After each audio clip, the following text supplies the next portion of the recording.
My name's Sam Robins, and in May 2010, I was the intelligence manager on the major crime team for Surrey Police. So tell us about the call. What were you doing? Where were you? Just describe the scene to me, please, when the call came in about this case. And what did you know? What were the first bits of information that you heard?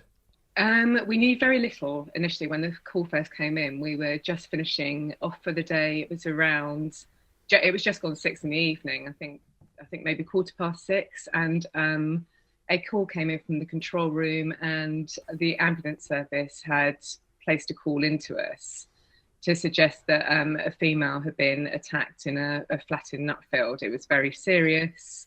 The ambulance had tried to revive the female. Unfortunately, they were unsuccessful in that. But it was very clear to the ambulance team that a crime had taken place in that flat. So they called police, and obviously with the initial responders came in, it was obvious it was a crime scene. So the major crime team were called.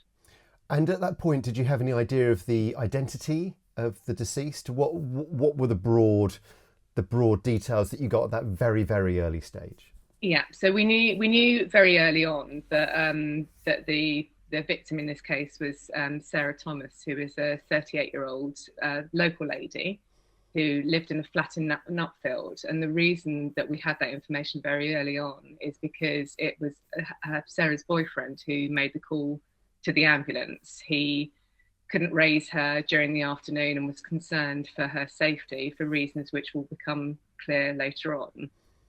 So he attended the flat, had a key, went in, and was faced with Sarah in a very bad way. So he called the ambulance. So obviously through the ambulance call, details for her were given.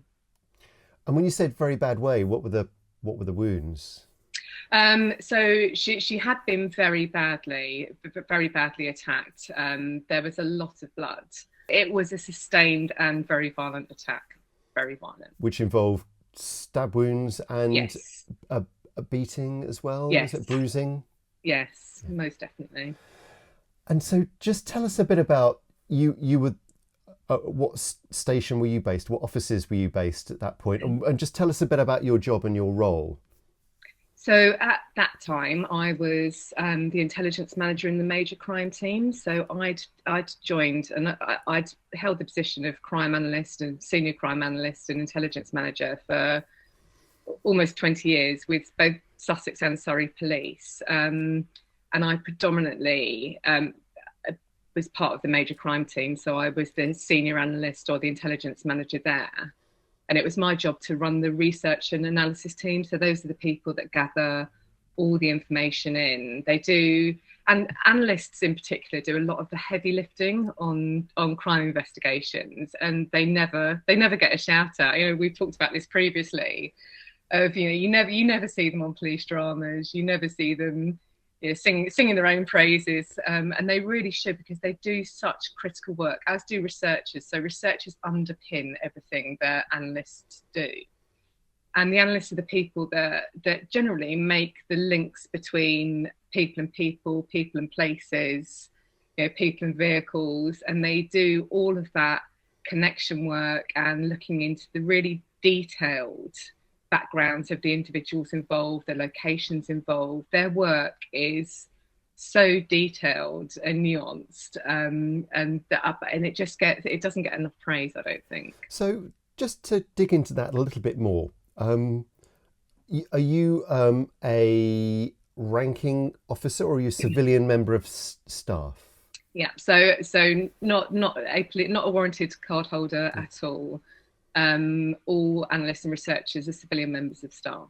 So we do get, the analysts in particular get specific training around crime analysis and how to link jobs and make inferences. And can you give us an idea? You mentioned training there.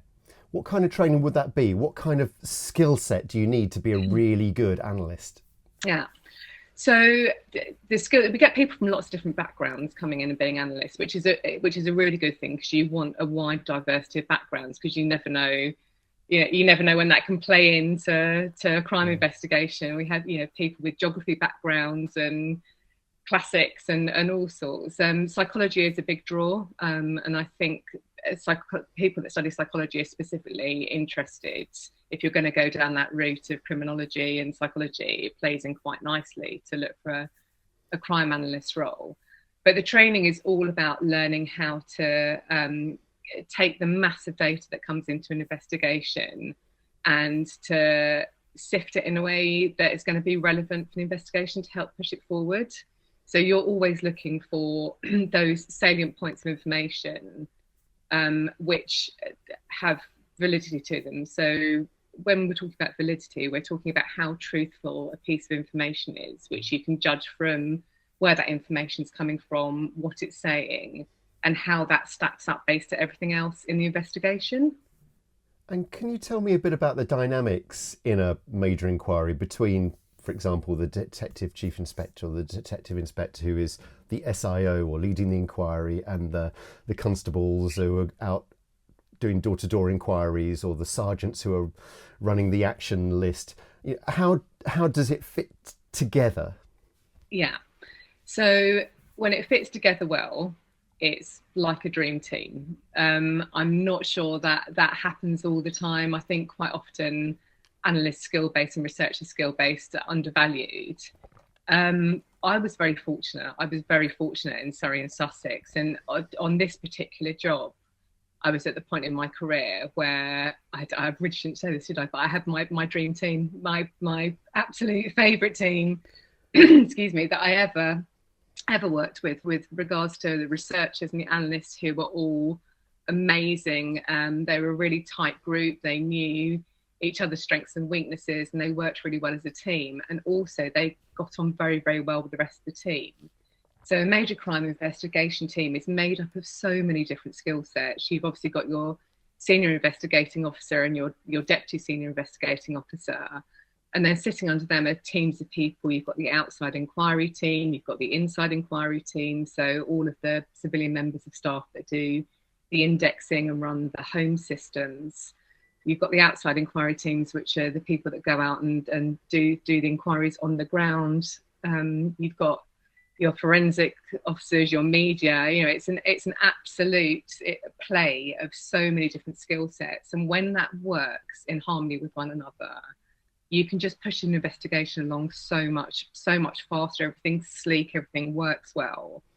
So that relationship is critical. To have a really good relationship with the senior investigating officer, who's going to entrust the intelligence manager or the senior analyst, and listen to them and realise that what they're giving an objective overview of everything that's coming into that case. But it's equally as important to have a really good relationship with the indexers, who might spot something that's helpful to the analysts, or the outside inquiry team, who are bringing information back in, before it gets written up into reports. It's like, oh, I once saw a really interesting person and they thought they saw a guy getting into a car. So if you get that stuff early, it's like a magic formula. So let's take this and apply it to the case that we're talking about today. Sarah Thomas. You were leading the analyst team. Yes. Yeah. What was coming into you, and what are you thinking straight away? Just talk us through the kind of decisions you were making, the priorities you were having to make. What kind of information was coming into you? Yeah, so when we spoke about a potential case we could talk about, this one immediately sprung to mind for me because it had so many different moving parts. When you get a major crime in, particularly a murder in, obviously everything is done at speed. You're trying to capture the best evidence that you possibly can, but quite often a suspect comes a lot later in the day. So, it's sometimes days after, weeks after, months after, hopefully not months after for most of them. The identification of suspects is a lot faster than it used to be due to forensics and technology, really.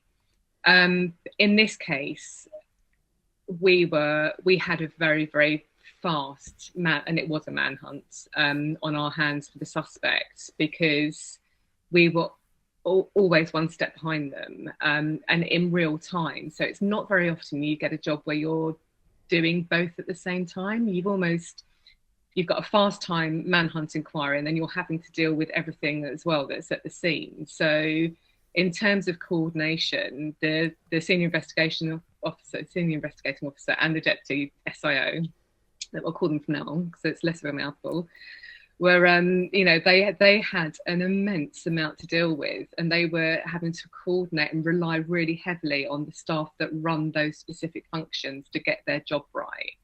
So we've heard that Sarah was found in her flat. She had horrific injuries, and she wasn't. The paramedics weren't able to save her. No, very sadly not. No. So pick us up from there, then, please. What happened, and what was your role in that on that day, on that afternoon, evening? So the call comes in from ambulance, and we know that Sarah's boyfriend has been the one to make the call in. My memory, obviously, I don't have any contemporaneous notes from the time, so yeah. I'm going slightly on memory here and what I've reread. But I believe that he was taken to the flat to go and check on Sarah by another male. So we had two males that have called a job in where you've got a female who's very, very seriously injured and then deceased. She hadn't died at the time. That ambulance were desperately trying to resuscitate her. And obviously that looks fairly suspicious. You've got two males at the scene. They're giving a story that actually they just wanted to, check on her safety. So because they are the last people known to have been in that flat, an arrest is made. And that's as much to secure information and to make sure that nothing gets contaminated that scene as everything else. So we have to check their story out. So both of those males were arrested very early on. So this was her boyfriend and his friend who had driven him to the scene. Yeah. I wonder if at this point it might just be worth us sort of describing a bit about Sarah, her lifestyle, who she was, what she was doing. She was 38 at the time, wasn't she? And she was a mum. Yeah. She was, and it will play. It will play quite heavily into events as they unfold. But Sarah, she was a 38-year-old female. She'd had a change in circumstances really in life. She was the mother of 3 children, 2 older children and a younger child. And she had a relatively chaotic lifestyle in terms of the company that she used to keep. So she used to like to, both her and her boyfriend used to like to regularly go to Red Hill Town Centre and hang out and spend a lot of their time drinking. They were both unemployed and they'd spend their days drinking with a group in Red Hill Town Centre. That particular group was associated with, antisocial behaviour, etc. So it was a chaotic lifestyle, but she seemed happy. She was very loved. Her family loved her very much, and obviously for them, the tragic events that unfolded were absolutely devastating. So, and could you just describe the kind of world we're in as well? Because this is a village, I guess. Is it Nutfield? It's not quite a town. So what kind of area is this? What does it look like to someone, for example, like me, who has never been to Nutfield? So Nutfield is a town it is a village. It's just outside of Red Hill Town Centre. So Red Hill Town Centre is a commuter town. It's very busy. It's very modern. It was built for those purposes. And Nutfield is a Surrey village that sits just outside, probably two miles, if that.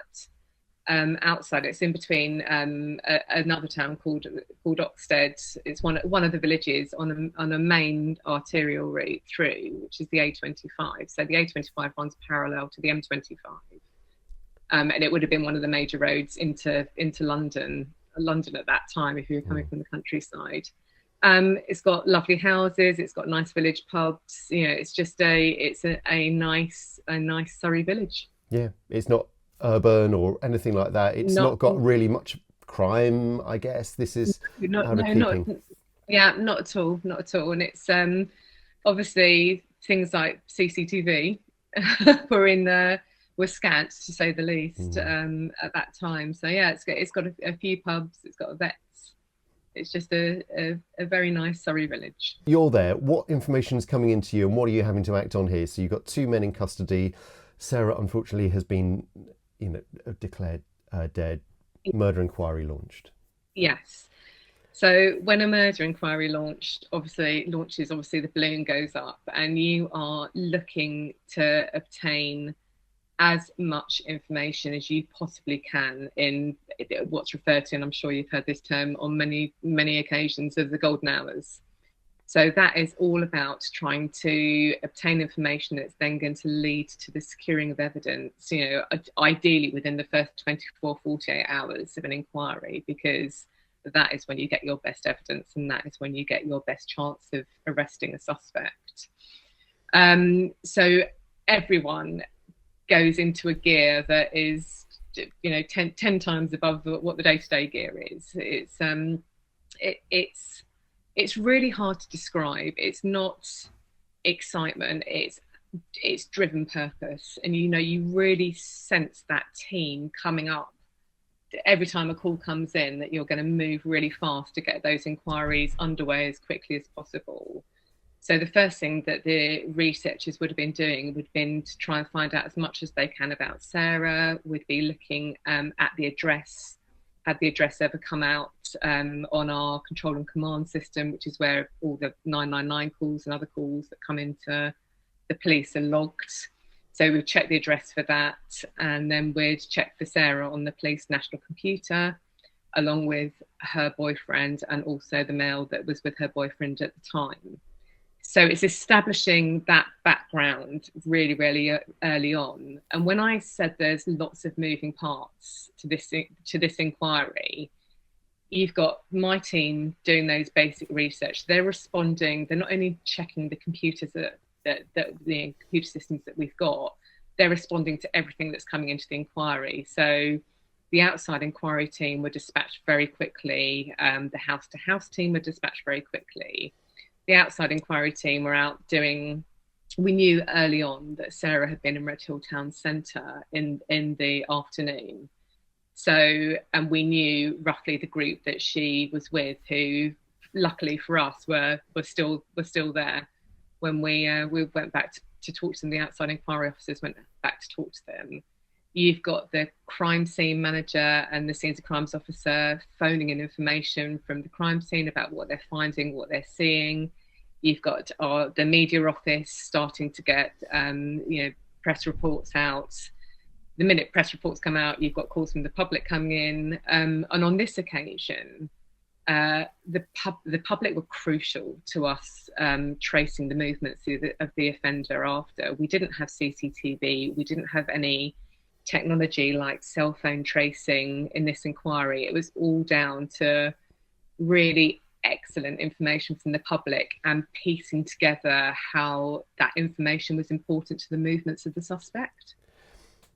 So the two men who were arrested, at what point did it become clear that they weren't responsible for her death? Very early on. Their stories were consistent. I mean, it's just such a dreadful thing to happen, isn't it? You find your loved one deceased and then you're arrested. But sadly, from a police investigation point of view, we would always be looking to secure the best evidence that we possibly can in order to get justice for that victim.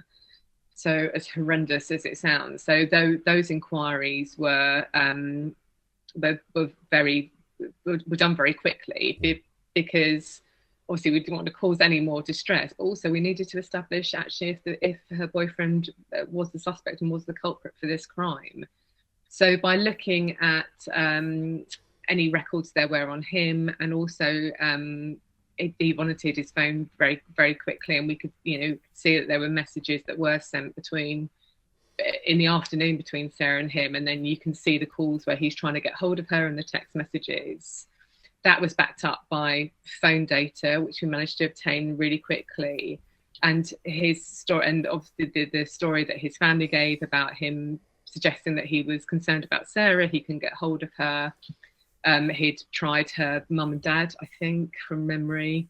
So everything was fitting into place. His account seemed to be very truthful. So once that had been established, he was released from custody. And then, but then someone entered the frame quite quickly. Now, tell us They a bit they did. about his interactions with Sarah and how you found out who he was. Yeah, so fairly so from deploying the outside inquiry team down into Red Hill Town Centre, it was very clear that a male had entered entered that group, drinking in the afternoon, who was new to a lot of that group. I think one person in that group knew him and had said, "Oh, it's this David. This is David. We didn't have anything else." Initially, that caused quite a lot of confusion because Sarah's boyfriend was called David. Mm. So, we've got people that have consumed a fair amount of alcohol telling us it's David, and it's trying to filter out that information that's important. And that got done by them being able to give a description. It was clear that it wasn't David who was Sarah's boyfriend. And then also by pulling the CCTV, we could see what this individual was wearing, roughly what they looked like. The CCTV wasn't brilliant, but we had a rough idea. From memory, he was wearing quite a distinctive jacket. So we could pick him out quite clearly. The minute police activity takes place at a scene, you're obviously going to get members of the public that are coming up and talking to you about what's going on. In this particular case, there's a pub called the Queen's Head, which was just opposite, just down a little bit, but opposite the flat where Sarah was found. It's a busy pub. It's popular at that time in the evening. It would have been popular because people would have been going for early drinks or dinner. And a member of the public saw a male running from the flat just after 6 o'clock, which fitted in with all the timings of when David, Sarah's boyfriend, found her deceased. That description was really good, and they were able to say the direction that he ran off in. So we'd already established that there was someone decamping the scene that wouldn't have been very well known to Sarah. As the inquiries went on, it was clear that Sarah had left the drinking group with this male and another male who knew this male, who ends up being a guy called David Baxendale. And they go to a flat in Red Hill where they carry on drinking. And then around 5 o'clock, so we trace that flat and we speak to the individual that's in there. David Baxendale isn't there, but he says, "Oh, they got a taxi back up to Sarah's around about 5 o'clock." So this is all happening, at such speed. We were having to piece all this information together. So the moment we realise there's a taxi, outside inquiry officers get dispatched to the taxi office. We were able to trace that taxi driver very, very quickly. And he was able to give a really good description of the male, said they seemed fairly intoxicated. The conversation wasn't particularly pleasant between them. He got the impression that this guy wasn't a particularly nice guy, but he is able to confirm that he drops them back to the flat in Natfield just after 5 o'clock. So you've then got a period where Sarah and David Baxendale are in the flat for less than an hour. Within that time, a really violent assault takes place.